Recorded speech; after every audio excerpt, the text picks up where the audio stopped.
And I'm told, Jonathan, I'm supposed to recognize you first. I'm sorry, I'm going to get in trouble with staff if I don't do this the right way. Jennifer Jacobs, Bloomberg.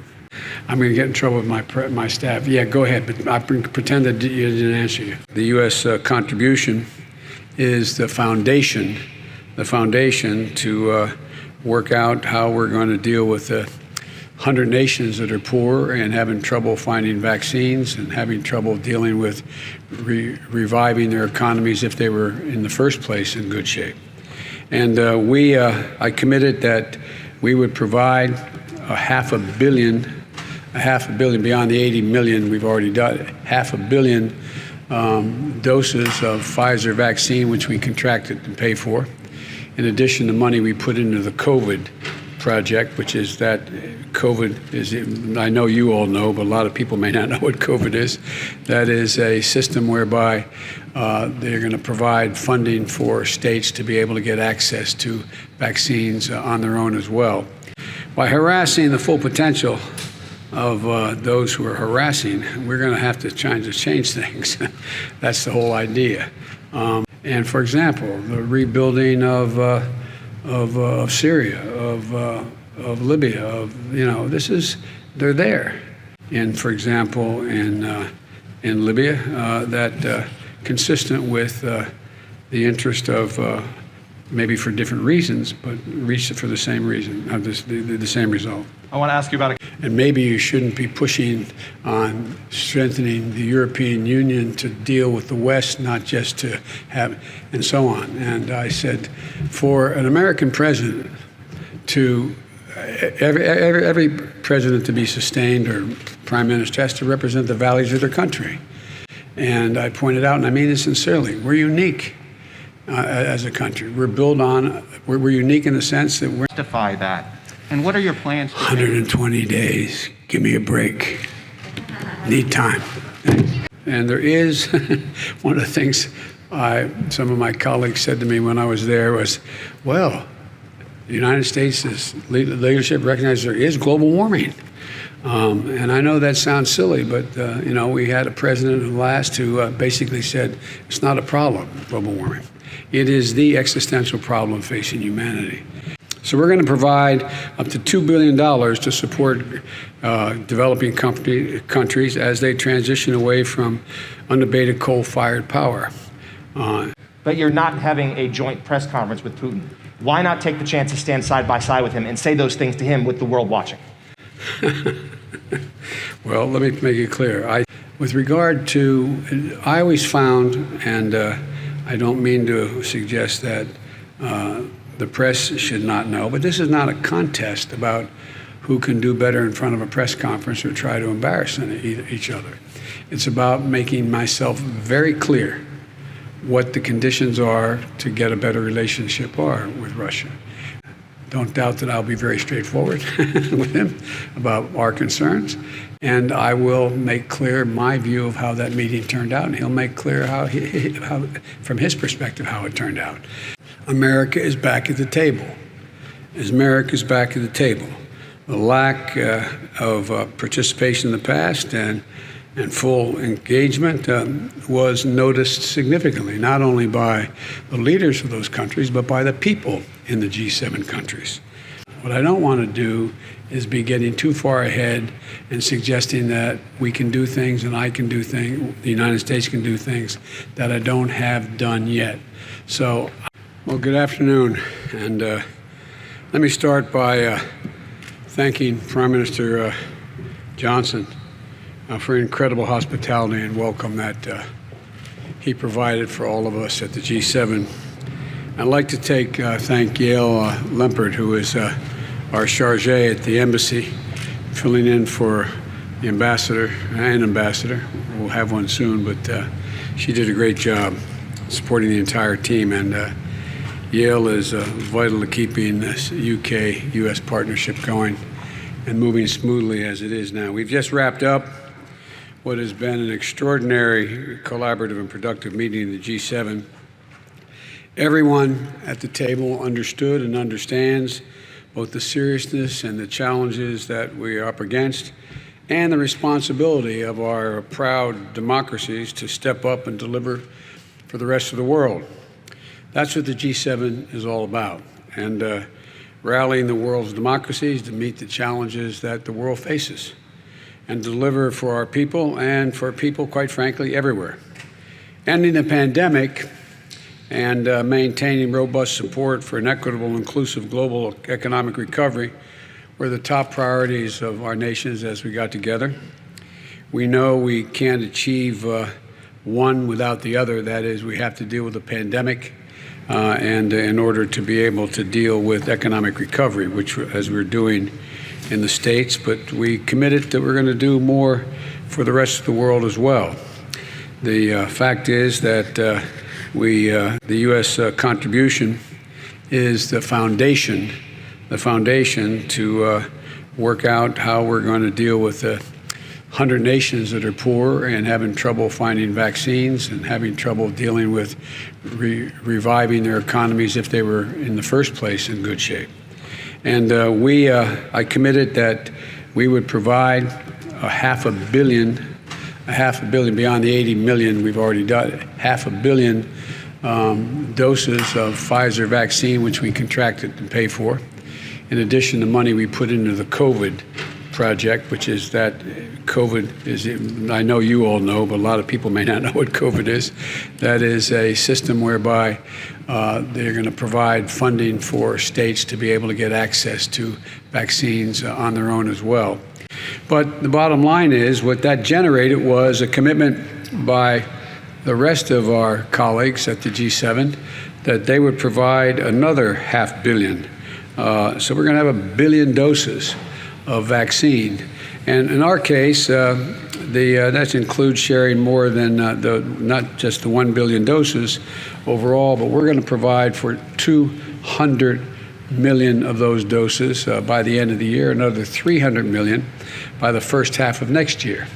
And so it was greeted with some enthusiasm, and we've agreed to work together so that the world is better prepared to detect and deal with future pandemics, because there will be future pandemics. We have I'm sure you've seen it. If you haven't, you'll get it, a joint statement we put out of the G7. You've seen it, I'm sure. And we are committed to follow on to do some significant work, including not only how we deal with the distribution and help in getting shots in arms for the rest of the world, but how we're going to deal with putting together a mechanism to anticipate and deal with and be aware of the next pandemic when it comes along, and there will be others. And we also agreed to take important steps that are going to support global economic recovery by laying the foundation for an equitable global economy. Critically, the G7 leaders endorsed a global minimum tax of 15%. So many corporations have been engaged in what are essentially tax havens, deciding that they would pay considerably less in other environs around the world. But this is going to make sure there's a minimum tax, and I'm going to move on this at home as well. Minimum tax for corporations to pay for the profits they make anywhere in the world. And this agreement is going to help arrest the race to the bottom that's been going on among nations attracting corporate investment at the expense of priorities like protecting our workers and investing in infrastructure. We also made a momentous commitment at the G7 to help meet more than $40 trillion need that exists for infrastructure in the developing world. I put forward an idea that was called, we named the Build Back Better World Partnership, which is, we're calling it the B3W. The point is that what's happening is that China has its Belt and Road Initiative, and we think that there's a much more equitable way to provide for the needs of countries around the world. And so it's a values-driven, high-standard, transparent financing mechanism we're going to provide and support projects in 4 key areas: climate, health, digital technology, and gender equity. And we believe that will not only be good for the countries, but it'll be good for the entire world and represent values that our democracies represent. and not autocratic lack of values. By harassing the full potential of those who are harassing, we're going to have to try to change things. That's the whole idea. But here's the deal. We're going to make sure that we're able to pull together the ability to use the development financing institutions and other development tools to expect a bold new infrastructure investment in low and middle income countries over the coming years, much of it coming from the private sector, which will generate, the capital put in will generate significantly more capital from the private sector. We also made a historic commitment to permanently eliminate the use of our public finance to support unabated coal projects around the world, and to end them by this year. The G7 agreed to that, and those who are not members but visiting members who are participating in the G7 who have coal-fired facilities have also agreed that they would work in that direction as well. So transitioning the world to cleaner energy sources is urgent, it's essential. If we're going to beat the climate, and there is, one of the things some of my colleagues said to me when I was there was, well, the United States' leadership recognizes there is global warming. And I know that sounds silly, but we had a president who basically said it's not a problem, global warming. It is the existential problem facing humanity, and it's being treated that way. So we're going to provide up to $2 billion to support developing countries as they transition away from unabated coal-fired power. In addition, we also agreed to tackle corruption, which is a threat to societies everywhere. I pointed out in a conversation I had with one of the leaders of, actually with China, it was a request for me not to try to, when I was asked what I was going to be doing after being elected, I said we're going to reestablish the strength of American relationships so we can be counted on again, alliances, and suggested that, well, maybe you shouldn't get the Quad, meaning India, Japan, Australia, and the United States working together. And maybe you shouldn't be pushing on strengthening the European Union to deal with the West, not just to have, and so on. And I said, for an American president to, every president to be sustained, or prime minister, has to represent the values of their country. And I pointed out, and I mean this sincerely, we're unique as a country. We're unique in the sense that we're not based on ethnicity or geography or religion. We're one nation that said we organized on an idea. We hold these truths to be self-evident, that all men and women are created equal. Sounds corny, but it's real. And any president who doesn't act consistent with what the raison d'etat for the nation is cannot be sustained at the support of that country. And so what we were able to do is we know that corruption undermines the trust in government, siphons off public resources, makes economies much less competitive, and constitutes a threat to our security. So we're going to work together to address issues like the abuse of shell companies, money laundering through real estate transactions, and we've agreed that we're going to work together to address cyber threats from state and non-state actors like criminal ransomware networks, and hold countries accountable that harbor criminal ransomware actors, don't hold them accountable. And over the past few weeks, the nations of the G7 have affirmed that democratic values that underpin everything we hope to achieve in our shared future, that we're committed to put them to work. 1, delivering vaccines and ending the pandemic. 2, driving substantial inclusive economic recovery around the world. 3, in fueling infrastructure development in places that most badly need it. And 4, in fighting climate change. The only way we're going to meet the global threats is by working together and with our partners and our allies. And I conveyed to each of my G7 counterparts that the United States is going to do our part. America is back at the table. America is back at the table. The lack of participation in the past and full engagement was noticed significantly, not only by the leaders of those countries, but by the people in the G7 countries. And America's back in the business of leading the world alongside nations who share our most deeply held values. And so the bottom line is I was very pleased with the outcome of the entire conference. I noticed there was a lot of coverage of my individual comments made by my colleagues about how we were all getting along together. But the truth of the matter is we did. I felt, it wasn't about me, but it was about America. I felt a genuine sense of enthusiasm that America was back at the table and fully engaged. And now I'm going to be heading off to Brussels, to NATO, and many of the same people are going to be at that table and in NATO, and to make the case we are back as well. We do not view NATO as a sort of a protection racket. We believe that NATO is vital to our ability to maintain American security for the next remainder of the century. And there's a real enthusiasm. I made it clear, and I pointed out, and I thanked them. Article 5 is an attack on one, is attack on all. Well, what Americans sometimes don't forget, remember what happened in 9/11. We were attacked. Immediately, NATO supported us. NATO supported us. NATO went till we got bin Laden. NATO was part of the process. And I want them to know, unlike whether they doubt it, that we believe NATO and Section 5 is a sacred obligation.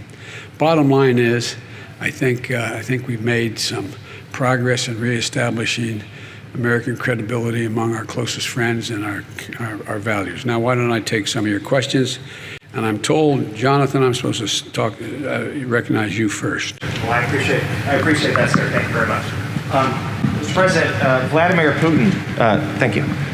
Vladimir Putin, who you'll be seeing in a few days in Geneva, said just a couple of days ago that he believed that U.S.-Russia relations were at a low point. In what concrete ways could your summit change that? And then secondly, on the same topic, you have said previously and in the run-up to the summit that you would be unafraid to call out Russia's disruptive actions like cyber hacks, Ukraine, election interference. But you're not having a joint press conference with Putin. Why not take the chance to stand side by side with him and say those things to him with the world watching? Well, let me make it clear. I think he's right. It's a low point. And it depends on how he responds to acting consistent with international norms, which in many cases he has not. As I told him when I was running and when I got elected, before I was sworn in, that I was going to find out whether or not he in fact did engage in trying to interfere in our election, that I was going to take a look at whether he was involved in a cybersecurity breach that occurred, et cetera. And if I did, I was going to respond. I did. I checked it out, so I had access to all the intelligence. He was engaged in those activities. I did respond and made it clear that I'd respond again. With regard to, I always found, and I don't mean to suggest that the press should not know, but this is not a contest about who can do better in front of a press conference or try to embarrass each other. It's about making myself very clear what the conditions are to get a better relationship with Russia. We're not looking for conflict. We are looking to resolve those actions which we think are inconsistent with international norms, number one. Number two, where we can work together, we may be able to do that in terms of some strategic doctrine that may be able to be worked together. We're ready to do it. And there may be other areas. There's even talk there may be the ability to work together on climate. So the bottom line is that I think the best way to deal with this is for he and I to meet, he and I to have our discussion.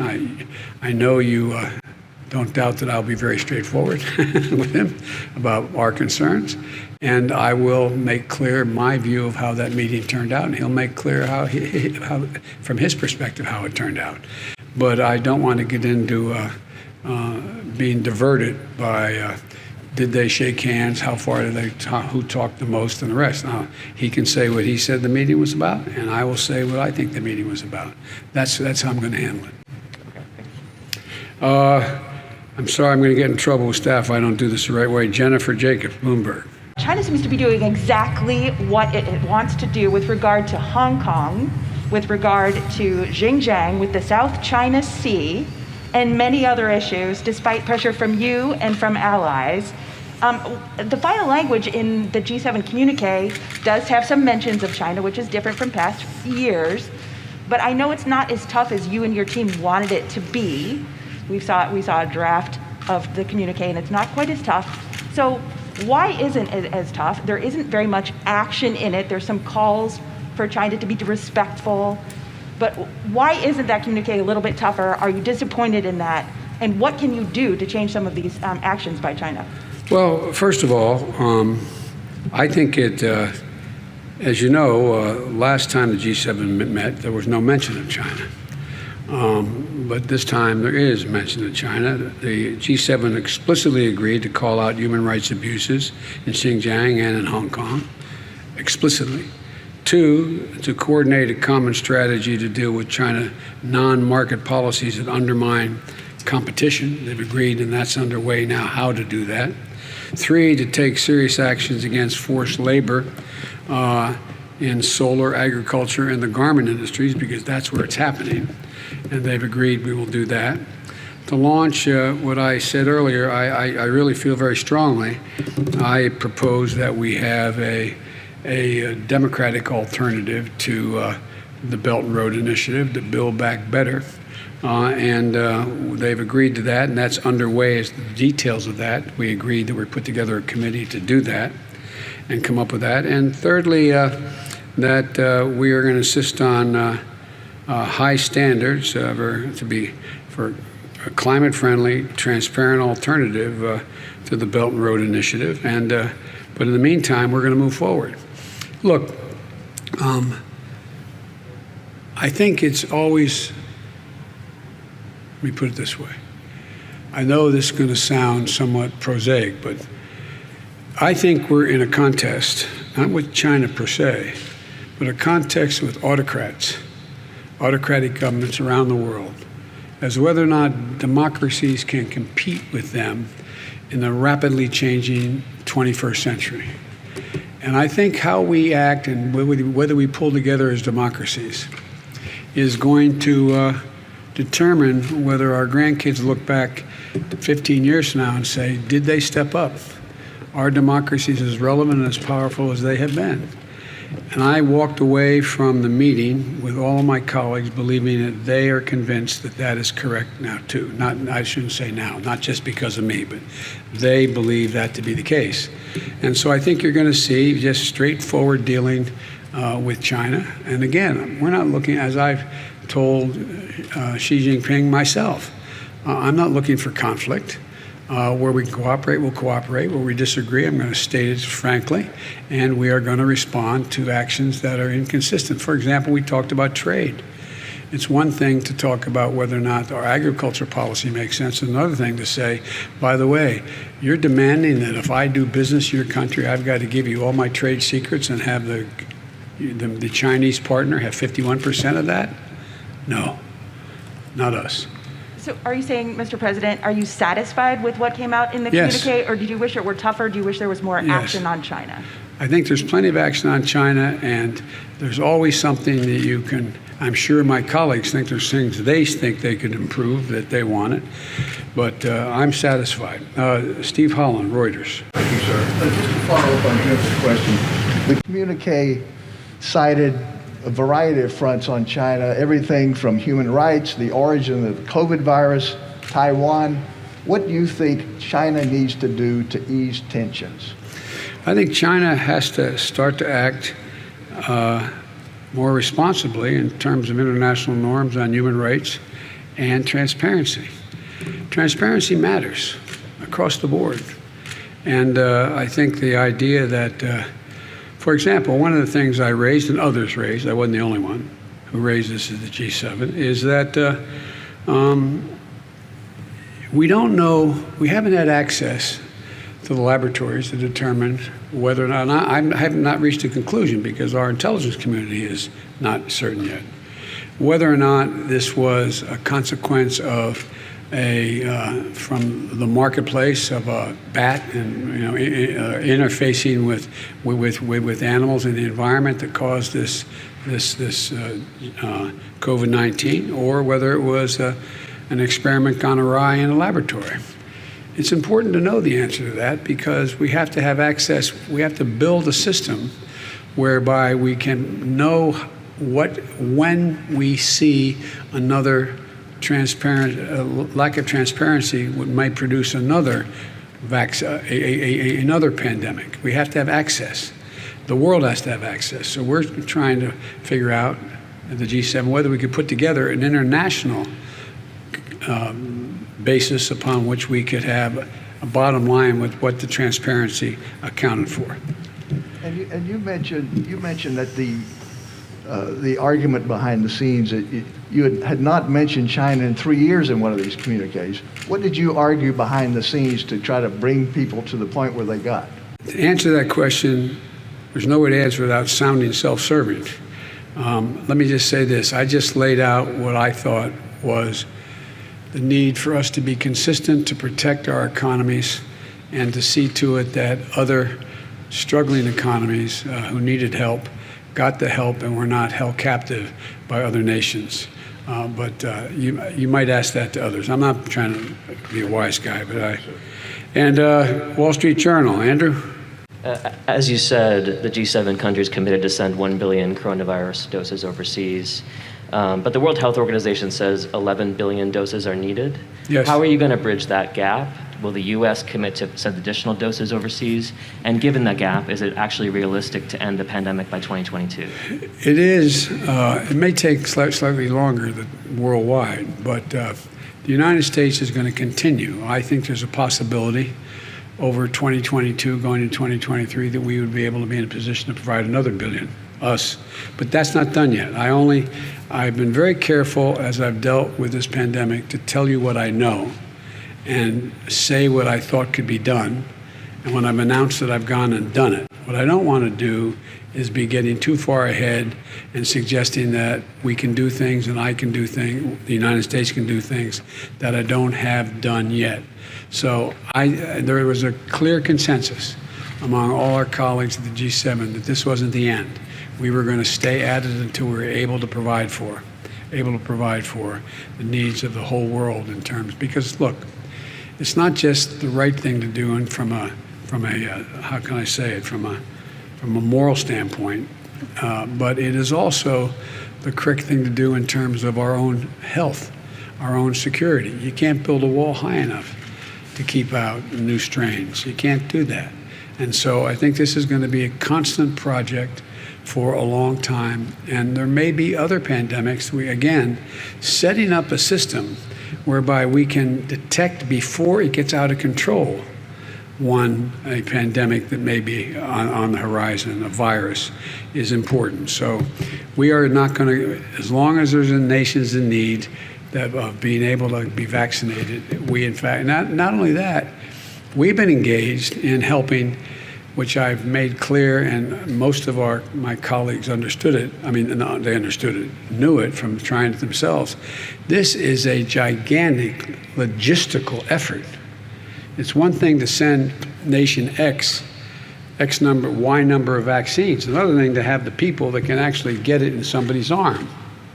And so we are also providing the ability for other countries to manufacture their vaccines. We've all agreed on that.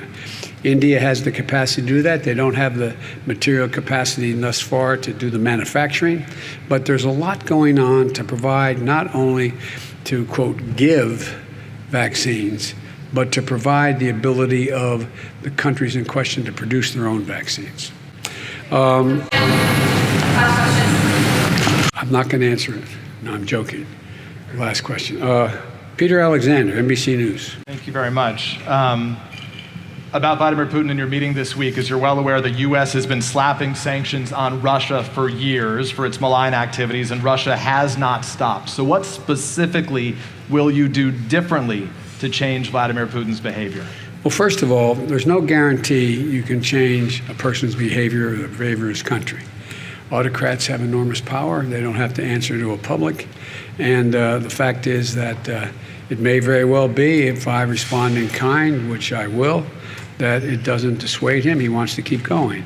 But I think that we're going to be moving in a direction where Russia has its own dilemmas, let us say, dealing with its economy, dealing with COVID, and dealing with not only the United States but Europe writ large and in the Middle East. And so there's a lot going on where we could work together with Russia. For example, in Libya, we should be opening up the passes to be able to go through and provide food assistance and vital assistance to a population that's in real trouble. I think I'm going to try very much hard to. It is. And by the way, there's places where I shouldn't be starting off and negotiating in public here, but let me say it this way. Russia has engaged in activities which we believe are contrary to international norms, but they have also bitten off some real problems they're going to have trouble chewing on. And for example, the rebuilding of Syria, of Libya, they're there. And as long as they're there without the ability to bring about some order in the region, and you can't do that very well without providing for the basic economic needs of people. So I'm hopeful that we can find an accommodation where we can save the lives of people for example, in Libya, that consistent with the interest of maybe for different reasons, but reach for the same reason, the same result. I want to ask you about a comment that Vladimir Putin said today, but why do you think he hasn't changed his behavior in spite of everything the U.S. has done to this point? He's Vladimir Putin. I'm not going to get into much more than that because I've got to sit down with him, and I'll be happy to talk after that. But what he said to them, just to conclude, today he said that Russia would be ready to hand over cyber criminals to the United States if the U.S. would do the same to Russia. And an agreement came out of this meeting coming up. So are you open to that kind of a trade with Vladimir Putin? Yes, I'm open to, if there's crimes committed against Russia, that in fact the people committing those crimes being harbored in the United States, I'm committed to holding them accountable.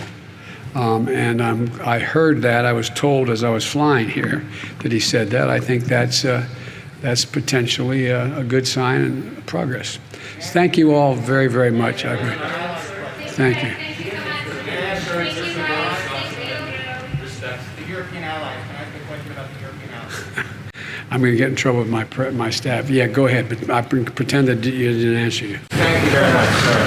You have often said repeatedly that America is back. Yes. At the same time, you've kept in place some Trump-era steel and aluminum sanctions.